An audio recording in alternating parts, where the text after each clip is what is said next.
நீங்க ஒரு ஸ்டூடெண்டா? எப்போதும் பாக்கெட் மணிக்காக வீட்ல கேட்கணும்னு ஃபீல் ஆகுதா? நாமே சம்பாதிச்சா எப்படி இருக்கும்னு நினைக்கிறீங்களா? ஆக்சுவலி, படிப்ப பாதிக்காமலே ஸ்டூடண்ட்ஸ் மணி ஆர்ன் பண்ண முடியும். ஆன்லைன்லயும், ஆஃப்லைன்லயும் நெறைய சிம்பிள் வேஸ் இருக்கு.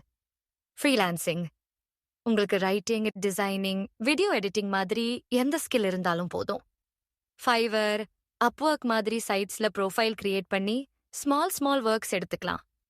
ஆரம்பத்துல அமௌண்ட் குறைவு தான் வரும். ஆனா எக்ஸ்பீரியன்ஸ் வந்தா இன்கம் கூட அதிகமாகும்.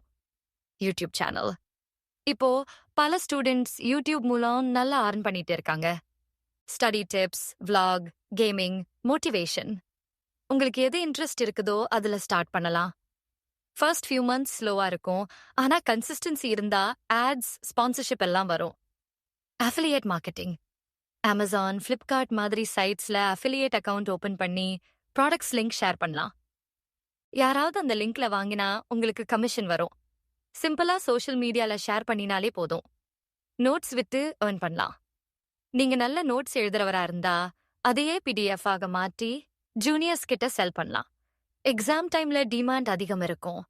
டெலிகிராம், இன்ஸ்டாகிராம் மாதிரி பிளாட்ஃபார்ம்ஸ் யூஸ் பண்ணி ஷேர் பண்ணலாம். Photo and reels editing.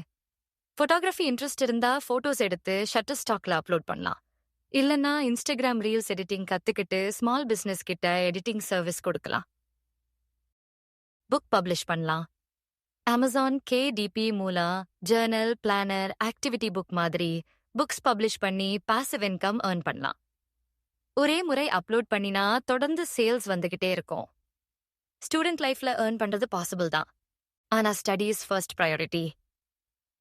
ஒரு ஸ்கில் சூஸ் பண்ணி அதுல ஸ்ட்ராங்கா ஆகணும்.